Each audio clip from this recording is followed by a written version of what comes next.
சீமான் அவர்களுக்கு வந்து ஜாதி பார்வை ஒன்று இருக்குதா? களஞ்சியம் அவர்கள் வந்து ஒரு தலிதா இருக்கிறதுனால தான் அவங்களோட இணக்கமா இல்லையோ, அதனால தான் அவங்க வெளியில போனாங்களா அப்படின்னு? சீமானுக்கு அந்த பார்வை கிடையாது. ஆனால் அடுத்த கட்டமாக இருக்கக்கூடிய மாவட்ட அளவில் இருக்கிறவங்களுக்கு அல்லது வந்து பார்த்தீங்கன்னா சீமானுக்கு அடுத்த நிலையில் இருக்கக்கூடியவங்களுக்கு யாருக்காவது வந்து பார்த்தீங்கன்னா அப்படி ஒரு பார்வை இருந்ததான்றது ஒரு சந்தேகமாக இருக்கும்.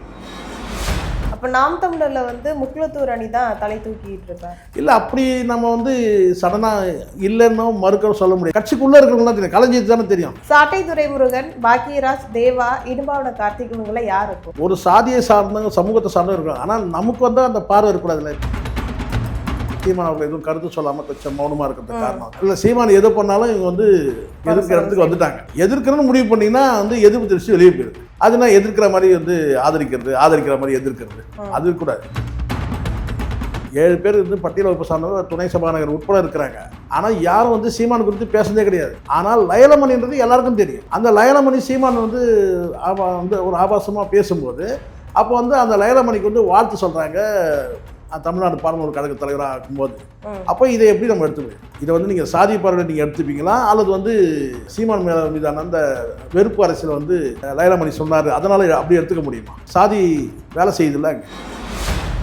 சீமான் காதலிக்கலை, ஆனால் திமுகவில் வந்து காதலிக்கிறாங்க, அதிமுக வந்து காதலிக்கிறாங்க. ஒரு நபரை 4 பேர் காதலிக்கூடாதா என்ன? சீமான் காதலிச்சாதான் முக்கிய பிரச்சனை. இப்போ சீமான் எதுக்கு அவ்வளோ ப்ரெஷர் கொடுக்குறீங்க? அப்போ உங்களுக்கு நோக்கம் என்ன? சீமான் சட்டமன்றத்துக்கு போகக்கூடாதுன்றது நோக்கம் இருக்குது. சீமான் வந்து பொது வேட்பாளர் இல்லைன்றதை அவர் அறிவிக்கணும்னு சொன்னீங்கல்ல. முதல்ல தேர்தல் அறிவிச்சிருக்கா? தேர்தல் அறிவிக்கிட்டோம். தேர்தல் அறிவித்த பிறகு நீங்கள் வந்து ஏன் அறிவிக்கிறதுன்னு கேட்டால் அது கரெக்டு.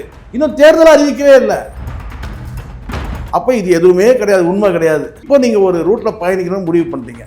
திராவிட முன்னேற்ற கழக எதிர்ப்பு, அதுக்கு எது சரியா இருக்கும்? தாவேகா சரியா இருக்கும் முடிவு பண்ணிட்டீங்க, அவ்வளவுதான். திராவிட எதிர்ப்புன்றது தமிழ் தேசிய அரசியல். அதுல உறுதியா நிக்கிறவங்க சீமான் கூட நிக்கிறாங்க. வாய்ஸ் ஆஃப் தமிழ்நாடு நேயர்களுக்கு வணக்கம். இன்று நம்மோட சிறப்பு நேர்காணல்ல சேஃபரா ஜெய்சங்கர் அவர்கள் இருக்காங்க. வாங்க பேசலாம். வணக்கம். வணக்கம். எப்படி இருக்கீங்க? நலமா இருக்கம்மா. நாம் தமிழர் கட்சியில இருந்து முன்னணி நிர்வாகியாக இருந்த களஞ்சியம் அவர்கள் சரி, முத்துப்பாண்டி அவர்களாக இருந்தாலும் சரி, இப்படி ஒரு முன்னணி நிர்வாகிகளா இருந்தவங்க எல்லாருமே வெளியேற காரணம் என்ன? வெளியேறி இருக்காங்க.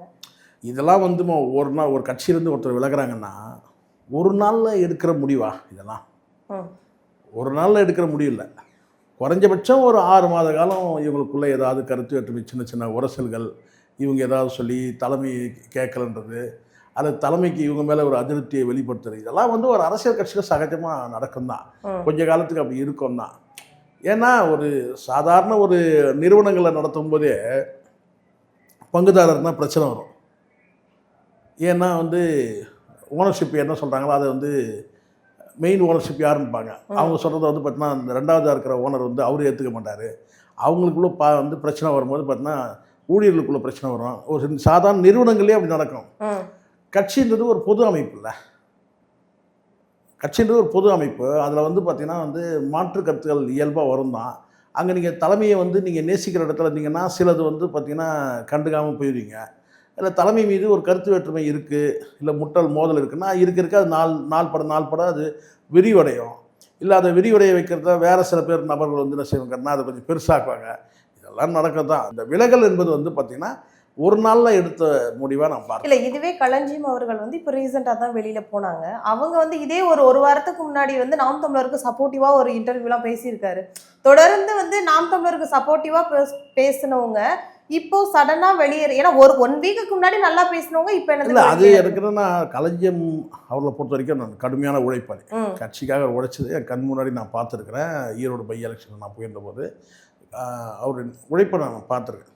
ஸோ உழைப்புன்னு பார்க்கும்போது வந்து கட்சிக்காக உழைச்சவங்க வந்து விலகிறாங்கன்னு போது பார்த்தீங்கன்னா அது உள்ளபடியாக இருந்து கட்சி தலைமைக்கு அது வந்து பார்த்திங்கன்னா வந்து ஒரு வகையான பெயின் தான்.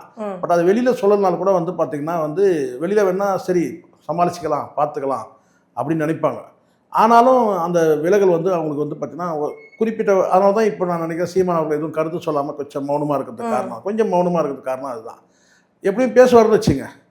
ஆனாலும் விலகணும் ஒருத்தர் முடிவு எடுத்துட்ட பிறகு அவங்கள வந்து என்ன கேட்டிங்கன்னா வந்து சேர்க்க வைக்கிற முயற்சி வந்து பண்ணாங்கன்னா அது பலனளிக்காது. ஆனால் விலகும் போது சொன்ன காரணம் தான் எனக்கு சரியா பண்ணல. களஞ்சியம் அவர்கள் வந்து சொன்னது என்னன்னா தனிநபர் தாக்குதல் வந்து உள்ள அதிகமா இருக்கு.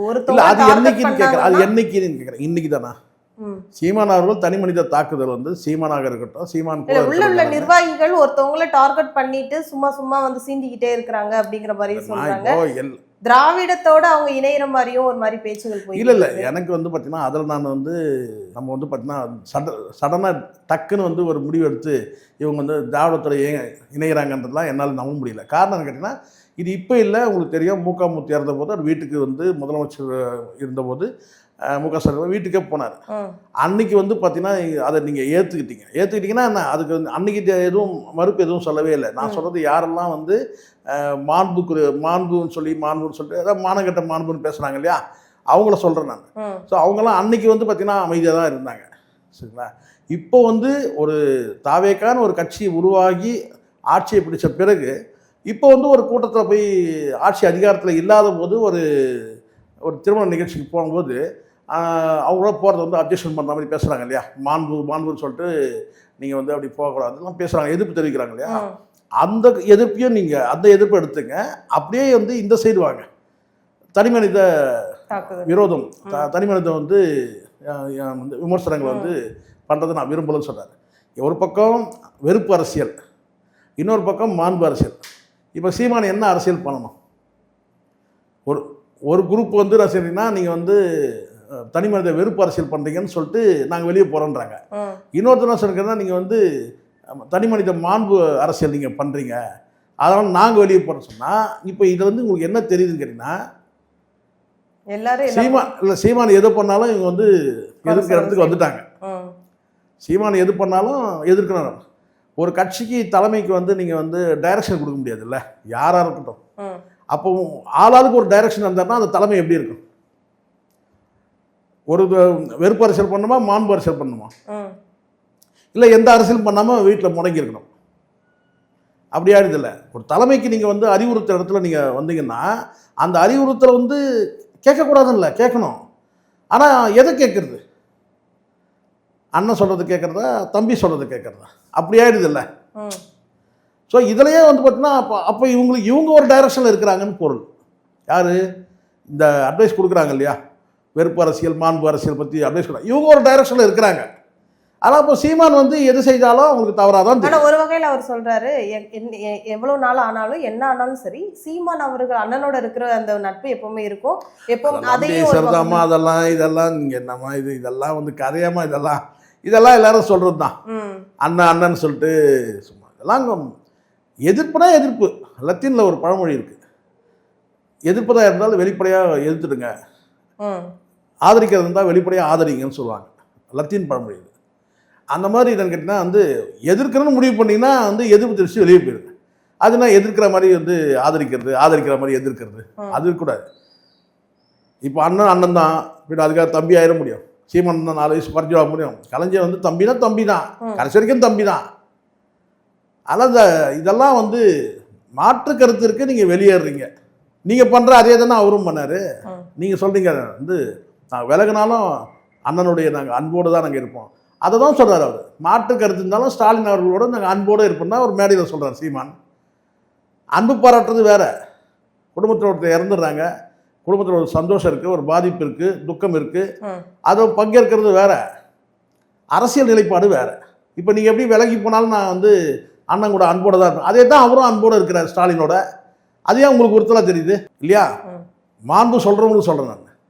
வெறுப்பு அரசியல் நீங்கள் சொல்கிறீங்க, எங்கே வெறுப்பு அரசியல் பேசினார்? மேடையில் வெறுப்பு அரசியல் தான் பேசுவாங்க. மேடையில் பேசுறது தான் வெறுப்பு அரசியல்னா அரசியலே பேச முடியாதுல்ல. சொல்லுங்கள். இல்லை திராவிடத்தை ஆதரித்து பேசினாரா? அது சொல்லுங்கள். திராவிடத்தை எதிர்த்து பேசும்போது சில நேரங்களில் விமர்சனங்கள் தனி மனித விமர்சனம் பண்ணக்கூடிய சூழல் வரும். இல்லை எதிர்த்து பேசலன்னு ஒரு விஷயம் நீங்கள் சொன்னதுனால அது கேட்குறேன். இப்போ வந்து எல்லாருமே திமுகவோட அவங்க வந்து ஒரு ஐக்கியமாக கொஞ்சம் ஒன்று சேர்ற மாதிரிக்கு இருக்காங்க அப்படிங்கிற மாதிரி சொல்கிறாங்க. அந்த வகையில் சீமான் அவர்கள் வந்து பொது வேட்பாளராக களமிறக்க போகிறாங்க அம்பாசமுத்திரத்தில், மற்றவங்க யாருமே அந்த இடத்துல நிப்பாட்ட மாட்டாங்க அப்படின்னு சொன்னாங்க.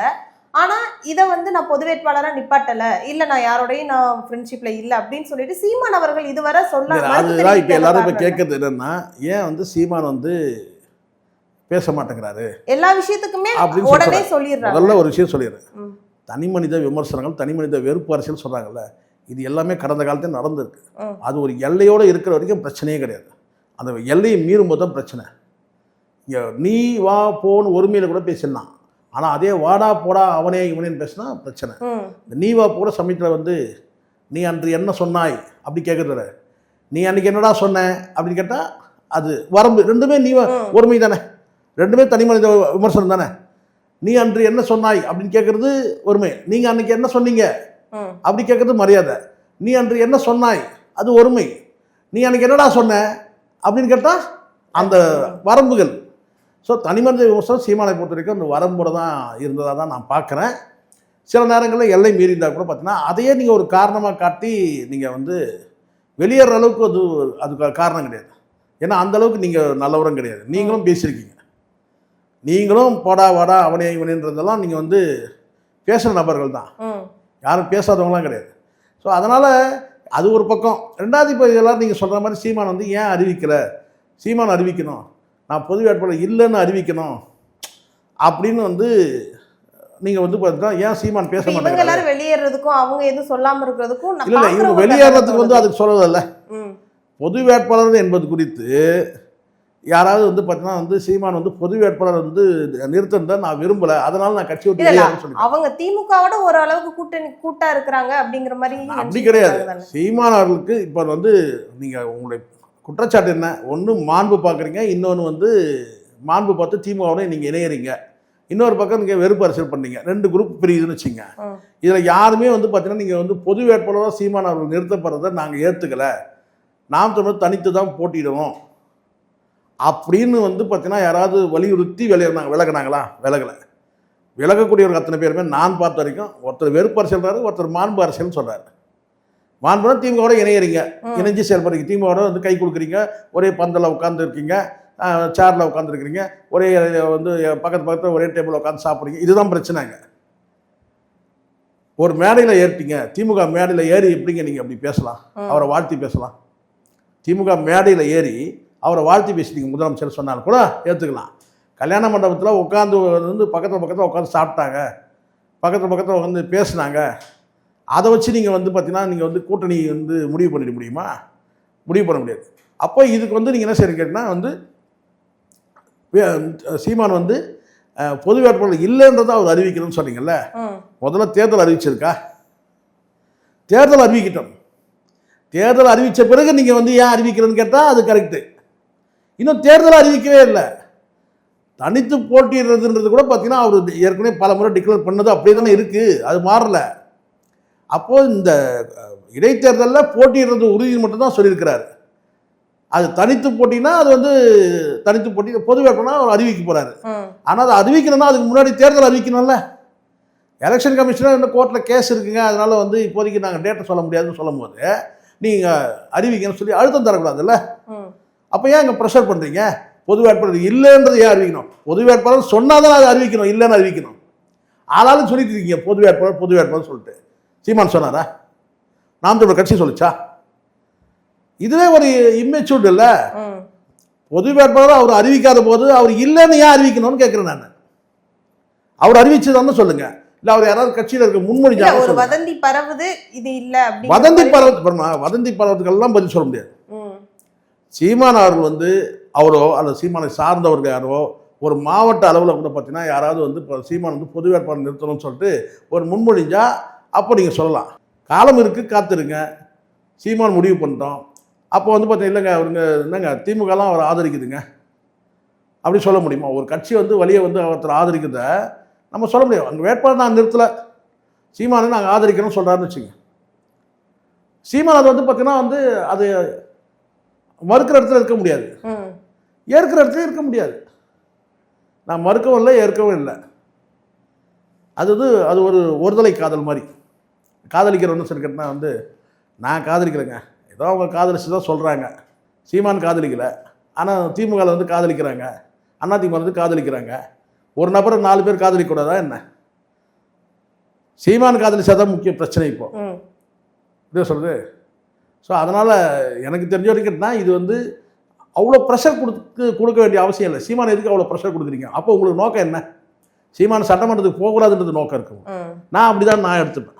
இப்போ வந்து நாம் தமிழர் கட்சியா இருந்தாலும் சரி, சீமான் அவர்களா இருந்தாலும் சரி, இது தமிழ் தேசிய பாதையை விட்டுட்டு திராவிட பாதையில பயணிக்கிறாங்க அப்படின்னு சொல்லிட்டு சில பேர் வந்து இது யாருமா இது நான் சொல்றது? எங்க விட்டார் அவரு? எங்க விட்டாரு? நேற்றைய தினம் வந்து ஒரு 2 நாளைக்கு முன்னாடி மேடையில் கேட்கும் போது ஒவ்வொருத்தரும் தனித்தனியாக கேட்குறாங்க. ஒவ்வொரு கட்சிக்கும் தனித்தனியாக சொல்றாரு. அது குறிப்பாக வந்து மு.க. ஸ்டாலின் குறித்து கேட்கும்போது அன்புன்ற ஒரு வார்த்தை வச்சு சொல்லும் போது அவர் சொல்ல கேட்டனா அன்பு பாராட்டுற, ஆனால் திராவிடத்துக்கும் தமிழ் தேசியத்துக்கும் ஒரு யுத்தம் நடக்குதுன்னு சொல்றாரு. அதுவே வந்து விஜய் அவர்கள் குறித்து கேட்கும்போது பார்த்தீங்கன்னா நட்புன்னு சொல்லும் போது பார்த்தீங்கன்னா அண்ணன் தம்பி வந்து எப்படி நட்பாகும்? அண்ணன் தம்பி உறவு வேற, நட்பு வேற. இல்ல யுத்தம் நடக்குதுங்கிறத தாண்டி இவரு திராவிட பாதையில பயணிக்கிறாருங்கிற மாதிரி அது ஏதாவது ஒரு அடையாளம் சொல்லுங்க. எப்படி திராவிட பாதைன்னா என்ன? ஏதாவது ரோடை போட்டு அதுக்கு திமுகன்னு எழுதி வச்சிருந்தாங்களா? அந்த ரோட்ல போனாரா அவரு? சொல்லுங்க. என்ன திராவிட பாதைனா எப்படி சொல்லுங்க? ஏதாவது யாராவது சொல்றதுல வந்து ஒரு குற்றம் சாட்டினா நான் வந்து முட்டு கொடுக்குற இடத்துல நான் இல்லை. சீமானுக்கு நான் முட்டு கொடுக்கணும் அவசியம் கிடையாது. எதிர்க்கிறேன்னா கடந்த காலத்தில் நான் எதிர்த்து இருக்கிறேன். கடந்த 2 தேர்தலில் மட்டும்தான் நான் நாம் தமிழருக்கு வாக்களிச்சிருக்கேன். எத்தனை தேர்தல்? கிட்டத்தட்ட ஒரு உள்ளாட்சி தேர்தல் சேர்த்து கிட்டத்தட்ட ஒரு 7-8 தேர்தல் சந்திச்சிருப்பாங்க. நான் 2 தேர்தல் தான் வாக்களிச்சே இருக்கேன். சரியான முறையில் புரிஞ்சுக்கிட்ட உள்வாங்கின பிறகு நமக்கு வந்து பார்த்தீங்கன்னா இங்கே ஒரே இருப்பு வந்து, ஏன்னா மற்றவங்க யாரும் வந்து தமிழ் தேசிய பேசுகிற அத்தனை பேரும் உட்காந்து 4 சவுத்துக்குள்ளே உட்காந்து பேசிட்டு இருக்கிறான். இல்லை லெட்டர் பேரில் இருக்குது, அவ்வளோதான். இங்கே தேர்தல் அரசியல் இருக்கிற ஒரே கட்சி வந்து தமிழ் தேசியத்தை கொண்டு நடத்தக்கூடிய ஒரே கட்சி எதுன்னு கேட்டிங்கன்னா அது நாம் தமிழ் சீமான் மட்டும்தான். நீங்கள் தலைமையை நீங்கள் சந்தேகம்னு முடிவு பண்ணிட்டீங்கன்னா அப்புறம் அவர் என்ன பேசினாலும் என்ன செஞ்சாலும் உங்களுக்கு அந்த சந்தேகம் வந்துகிட்டே தான் இருக்கும். ரெண்டாவது, கட்சியிலேருந்து விலகிறதுன்றதுலாம் இயல்பாக நடக்கும் தான். இப்போ புதுசாக கட்சியில் நிறைய பேர் வராங்க. அவங்களாம் வந்து ஒரு வாய்ப்பு கிடைக்கும். என்னை பொறுத்த வரைக்கும் இப்போ பழைய ஆட்கள் விலகி போனாங்கன்னா புதிய நபர்கள் நிறைய பேர் வருவாங்க. அவங்க பொறுப்பு வருவாங்க. அதனால் வந்து பார்த்தீங்கன்னா ஒரு கட்சி ஒரு 4 பேர் போயிட்டாங்க, அந்த கட்சி அழிஞ்சு போயிட்டு நான் நம்பலை. கட்சி கட்டமைப்புன்றது வேறு. ஸோ இவங்களாம் வந்து இருந்தாங்க, இருக்கும்போது கட்சி வளர்ந்தது தான், இல்லைன்னு சொல்ல. அதுக்கு பிறகு இவங்க விலகி போகிறாங்கன்னா புதிய நபர்கள் வருவாங்க. அப்படி தான் எடுத்துக்கணும்.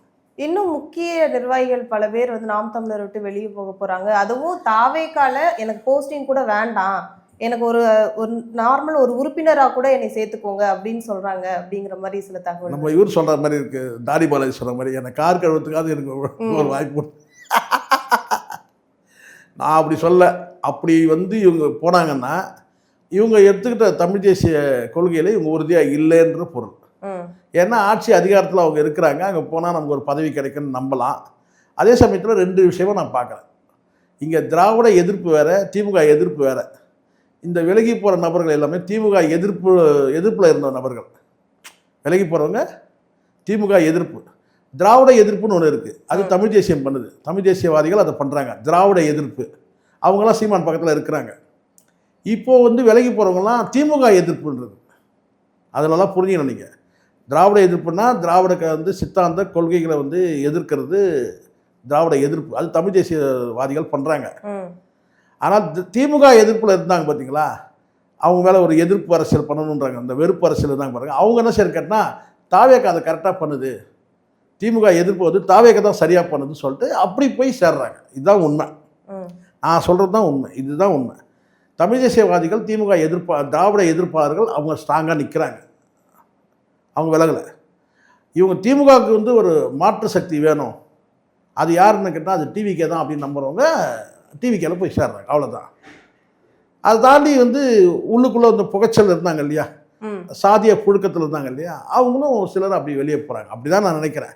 அது தற்காலிகமாக அப்படி சாதிய புழுக்கம் உள்ளவங்க அப்படி போகிறது கூட நல்லது தான்.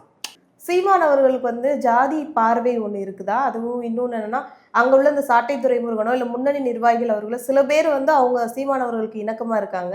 அந்த வகையில் களஞ்சியம் அவர்கள் வந்து ஒரு தலிதா இருக்கிறதுனால தான் அவங்களோட இணக்கமாக இல்லையோ, அதனால தான் அவங்க வெளியில் போனாங்களா அப்படின்னு? இல்லை, எப்பயுமே ஒரு பெரிய இயக்கங்கள் நடத்தும் போது அந்த இயக்கத்தை பிளவுபடுத்தணும்னு வச்சுங்களேன். அப்போ வந்து பார்த்திங்கன்னா வந்து இருக்கக்கூடிய வந்து பார்த்திங்கன்னா அந்த உள்ளுக்குள்ளே வந்து பார்த்திங்கன்னா ஒரு புகைஞ்சிட்டு கிடக்கும். இந்த சாதிய புழுக்கம்ன்றது அதுதான் உள்ளுக்குள்ளே இருக்கும். அது வந்து பூதாகரமாக வெடிக்கும். பரவலாக நான் சொல்கிறேன், பொதுவாகவே சொல்கிறேன். நான் வந்து இங்கே நாம் தமிழ் சொல்ல. அப்போ சீமான் அவர்களுக்கு வந்து சாதிய பார்வை வந்து என்னால் அது வந்து ஏற்றுக்க முடியாது. அப்படி ஒரு பார்வை கிடையாது, எப்பவுமே கிடையாது. அது கடந்த காலத்தில் உங்களுக்கு தெரியும். பல சந்தர்ப்பத்தை சொல்ல முடியும். சாதியை வந்து எதிர்த்து பேசியிருக்கிறாரு, கடுமையாக எதிர்த்துருக்கிறாரு. சாதி குறித்து பேசக்கூட கடுமையாக எதிர்ப்பு தெரிவிச்சிருக்காரு சீமானுக்கு அந்த பார்வை கிடையாது. ஆனால் அடுத்த கட்டமாக இருக்கக்கூடிய மாவட்ட அளவில் இருக்கிறவங்களுக்கு அல்லது வந்து பார்த்தீங்கன்னா சீமானுக்கு அடுத்த நிலையில் இருக்கக்கூடியவங்களுக்கு யாருக்காவது வந்து பார்த்தீங்கன்னா அப்படி ஒரு ஒரு பார்வை இருந்ததான்றது ஒரு சந்தேகமாக இருக்குது, ஒரு புழுக்கம் இருந்தார். ஏன்னா இப்போ வந்து லயலமணியை ஏற்றக்கூடிய அளவுக்கு இன்றைக்கி வந்து இருக்கிறாங்க. லயலமணியை வந்து ஏற்றுக்கிறதா, லயலமணி வந்து கடுமையாக சீமானை வந்து சார்றாரு. சீமானை வந்து தலைமை, ஸோ கட்சியின் தலைமையை வந்து பார்த்திங்கன்னா வந்து கடுமையாக வந்து ஆபாசமாக சாரக்கூடிய வந்து லயலமணியை வந்து வாழ்த்து தெரிவித்து அவங்கள வந்து ஏற்றுக்கிறாங்கன்னு சொன்னால், அப்போது அந்த இடத்துல நம்ம அதை சாதிய பார்வையில் தான் நம்ம அதை பார்க்க வேண்டியதாக இருக்குது. ஏன்னா இன்னும் எவ்வளோ பேர் வந்து 7 பேர் இருக்கிறாங்க. அப்போ கலஞ்சி இருங்க நான் சொல்லிடுறேன் முடிச்சுட்டேன். இப்போ 7 பேர் இருக்கிறாங்க. அந்த 7 பேர் யாருன்னே தெரியாது. அவங்க சீமானை இது வரைக்கும் சாடினதும் கிடையாது, எதுவும் பண்ணதும் கிடையாது. நல்லா கவனிங்க, 7 பேர் வந்து பட்டியல் வகுப்பு சார்ந்தவர் துணை சபாநாயகர் உட்பட இருக்கிறாங்க. ஆனால் யாரும் வந்து சீமான் குறித்து பேசுனதே கிடையாது. அவங்க யாருன்னு கூட தெரியாது, அமைச்சராக இருக்கிறாங்க. ஆனால் லயலமணின்றது எல்லாருக்கும் தெரியும். அந்த லயலமணி சீமான் வந்து ஒரு ஆபாசமாக பேசும்போது அப்போ வந்து அந்த லயலமணிக்கு வந்து வாழ்த்து சொல்கிறாங்க தமிழ்நாடு பாராளுமன்ற கழக தலைவராக ஆக்கும்போது. அப்போ இதை எப்படி நம்ம எடுத்து முடியும்? இதை வந்து நீங்கள் சாதி பார்வையில் நீங்கள் எடுத்துப்பீங்களா, அல்லது வந்து சீமான் மீதான அந்த வெறுப்பு அரசியல் வந்து லயலமணி சொன்னார் அதனால் அப்படி எடுத்துக்க முடியுமா? சரிங்களா? அப்போ இந்த இடத்துல நமக்கு நமக்கே ஒரு ஒரு குழப்பம் ஏற்படுது இல்லை? ஒட்டுமொத்தமாக நீங்கள் வந்து தமிழ்நாடு முழுவதும் நீங்கள் வந்து வேட்பாளரை வந்து இத்தனை வேட்பாளர் நிறுத்தியிருக்கிறாரு, பட்டியல் வகுப்பு சார்ந்த வேட்பாளர் நிறுத்திருக்காரு, அதை நாங்கள் பாராட்டுறோம். 7 அமைச்சர்கள் கொடுத்துருக்காங்க, அதை நாங்கள் பாராட்டுறோம். சபாநாயகர் கொடுத்துருக்காங்க, அதை நாங்கள் பாராட்டுறோம். தமிழ்நாடு கழக இந்த பாராளுமன்ற கழக தலைவராக ஒருத்தர் போட்டிருக்காரு, அதுக்கு நாங்கள் பாராட்டுறோம். அப்படி சொல்லியிருந்தீங்கன்னா கூட பரவாயில்ல. ஆனால் செலக்டிவாக வந்து பார்த்தீங்கன்னா சீமானை வந்து ஆபாசமாக சார்ந்த ஒரு நபரை நீங்கள் போய் வந்து வாழ்த்து தெரிவிக்கிறீங்கன்னு சொன்னால், அந்த இடத்துல நமக்கு வந்து கொஞ்சம் யோசிக்க வேண்டியதாக இருக்குல்ல. ஏன் குறிப்பிட்டு வந்து சொல்லணும்? அதை விட கொடுமையான விஷயம் கேட்டால், அந்த தனிநபர் ஆபாசமாக பேசக்கூடிய அந்த லயலமணியை வந்து வாழ்த்து தெரிவித்த அந்த களஞ்சியம் என்ன சொல்கிறாருன்னா, தனிநபர் விமர்சனம் பண்ணுறாங்க, அதான் நான் கட்சி விட்டு வெளியே போகிறேன்னு சொல்கிறேன். இது எவ்வளோ முரண் இது? சீமான தனிநபர் தாக்குதலுமே இந்த ஜாதி அடிப்படையில் தான் இருந்ததா? அப்படி ஒரு சந்தேகம் வருது, அப்படி ஒரு சந்தேகம் வருதுன்னு நான் சொல்கிறேன். இப்போ லயலமணி வந்து இவரை வந்து சீமானை வந்து சாடுறாரு, அது எந்த பார்வையில் சாடுறாரு எனக்கு அது தெரியணும். ஏதாவது ஒரு பார்வை இருக்குல்ல, இல்லை எங்கள் தலைமை இப்படி பேசுனாருங்க அதனால் நான் பேசுகிறேன்னு சொல்ல முடியுமா? பல பேர் பல சீமான் அவர்கள் வந்து பார்த்தீங்கன்னா இன்றைக்கி பேசலை, உங்களுக்கு தெரியும் நினைக்கிறேன், கிட்டத்தட்ட ஒரு 2 வருஷமாக பேசுகிறாரு. இன்றைக்கி வந்து தனி மனித விமர்சனம் பண்ணுறாரு. ஆனால் அதை மேற்கோள் காட்டி கலைஞர் வெளியே போகிறவர் யாருக்கு வாழ்த்து சொல்கிறாரு கேட்டிங்கன்னா, லயலமணிக்கு வாழ்த்து சொல்கிறார். அந்த லயலமணி வந்து பார்த்தீங்கன்னா தனி மனித வந்து ஆபாசமாக தானே பேசியிருக்கிறார் சீமானை, இல்லை? அது தனி மனித விமர்சனம் இல்லையா அது? அப்போ அந்த இடத்துல என்ன நடக்குது? அங்கே ஏதோ ஒரு சாதி வேலை செய்யுதுல்ல அங்கே, இல்லைன்னு நீங்கள் மறுக்க முடியுமா? நீங்கள் கலைஞர் தான் அதை விளக்கணும். இல்ல அது அப்படியுமே நம்ம எடுத்துக்க வேணாம்ல. இல்ல இவங்களும் தலித் அவங்களும் தலித்தா இருந்து அவங்க ஒரு பெரிய போஸ்டிங்ல போகும்போது இவங்க வந்து வாழ்த்து தெரிவிக்கிறதுல அது அமைச்சர் பதவி வாங்கின 7 பேருக்கு ஏன் சொல்லலன்னு கேட்குறேன். அமைச்சர் பதவி வாங்கினால 7 பேர், துணை சபாநாயகராக ஒருத்தர் வாங்கியிருக்காங்கள, ஏன் அவங்களுக்கு வாழ்த்து தெரிவிக்கல சொல்லுங்க? அப்படியே தமிழ் தேசிய பாதையில் இவர் வந்து லயலமணி பயணிச்சா கூட எவ்வளோ காலம் பயணிச்சிருக்கிறாரு அதை சொல்லுங்கள். சீமானோடு சேர்ந்து ஈழத்தமிழர் போராட்டத்தில் கலந்துக்கிட்டாரு, அது கலந்து சொல்லி நீங்கள் இப்போ சும்மா இப்போ எடுத்து வரீங்க, மேற்கோள் காட்டுறீங்க, அவ்வளோதான். அப்படி கிடையாது. நான் அங்கே பார்க்கறது வேறு. தாவேக்கால ஒரு அணி உருவாகுது, ஒவ்வொரு கட்சிக்கு ஒரு சாதிக்கு ஒரு அணி உருவாகுது. தாவேக்கால ஒரு 4 அணி இருக்குது. அந்த 4 அணியில் ராஜ்மோகன் ஒரு அணி, அது பட்டியல் வகுப்புக்கான அணி. அதே மாதிரி நிர்மல்குமாருக்கு ஒரு அணி இருக்குது. அது மாதிரி ஒவ்வொரு வந்து ஒரு 4 அணி அங்கே உருவாகுது. அந்த 4 அணி கீழே வந்து இவங்க வராங்க. யார் வராங்கன்னா லயலமணி வராரு. லயலமணி கூட வந்து இவங்க பயணிக்கிறாங்க, அவ்வளோதான். அப்போ நாம் தமிழர்ல வந்து முக்குளத்தூர் அணி தான் தலை தூக்கிட்டு இருக்காங்க. இல்லை அப்படி நம்ம வந்து சடனாக இல்லைன்னோ மறுக்க சொல்ல முடியும். இப்போ நான் அந்த கட்சிக்குள்ளே இருந்தேன்னா நான் சொல்லிடுவேன், அந்த கட்சிக்குள்ளே நான் இல்லை. செயல்படக்கூடிய விஷயங்கள் வரைக்கும் தான் நம்ம பேச முடியும். சீமானுக்கு அந்த பார்வைனா எனக்கு பொறுத்த வரைக்கும் சீமானுக்கு அந்த பார்வை இல்லை, சாதிய பார்வை கிடையாது. ஆனால் கட்சிக்குள்ளே இருக்கிறவங்களாம் தெரியும், கலைஞர் தானே தெரியும். சாட்டை துரைமுருகன், பாக்கியராஜ், தேவா, இடும்பாவன கார்த்திக் இவங்கெல்லாம் யார் இருக்கும்? இவங்கெல்லாம் ஒரு சாதியை சார்ந்தவங்க இருக்கலாமா? நீங்கள் எப்படி கேட்குறீங்கன்னு தெரியுது, என்னை போட்டு பழக்க பார்க்குறீங்க. எனக்கு அது ஒன்றும் கிடையாது, நான் தாராளமாக சொல்லிட்டு போயிடுவேன்.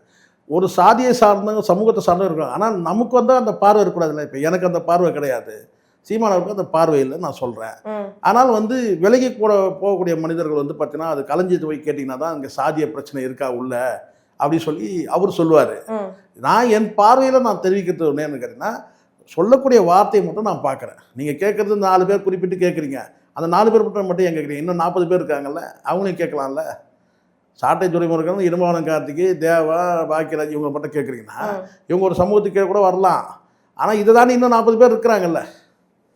அப்போ அவங்கள எல்லாரும் நீங்கள் வந்து சாதியப்படுத்த முடியாதுல்ல. அப்படி கிடையாது. இப்போ நான் கூட நான் சொன்னேன், களஞ்சியத்துக்கு வந்து சாதி பார்வை இருக்குன்னு நான் சொல்லலை. ஆனால் விலைக்கு போகும்போது நீங்கள் அந்த சொல்கிறீங்களா, அந்த தனிமனித வேற்றுமைன்னு சொல்லிட்டு, லயலாமணி வந்து தனிமனித வேற்றுமை பேசலையான்னு கேட்குறேன். தனிமனித ஆபாசமாக பேசலையா? சீமானை வந்து ஆபாசமான வார்த்தை சொல்லி திட்டலையா? அப்போ அவருக்கு எப்படி நீங்கள் வார்த்தை சொன்னீங்கன்னு கேட்குறேன். என் கேள்வி அதோடு நிற்கிது. அப்போ அதை கடந்து நம்ம வந்து யோசிக்க வேண்டியது இருக்குல்ல. அப்போ அப்படிப்பட்ட நபரை கூட நீங்கள் ஏற்றுக்கிறீங்க, வாழ்த்து தெரிவிக்கிறீங்கன்னு சொன்னால் அந்த வாழ்த்து அப்படி என்ன ஒரு மாண்பு உங்களுக்கு? நான் ஏகலைவன் பேசுகிற அளவுக்குலாம் நான் பேசவே இல்லை. நீங்கள் மாண்புன்னு சொல்லுவீங்க. அந்த மாண்பு தானப்பா அவரும் பண்ணார், சீமானம். அந்த மாண்பு தானே. முக ஸ்டாலின்கிட்ட மாண்பு வந்து காட்டக்கூடாது, ஆனால் வந்து லயலாமணிக்கிட்ட மாண்பு காட்டலாம். இது என்ன டிஃப்ரென்ஸ் இது சொல்லுங்கள்? இங்கே தானே உதைக்குது, இடிக்குது. அதுவும் மாண்பு, இதுவும் மாண்பு, அப்படி எடுத்துகிட்டு போயிடலாம்.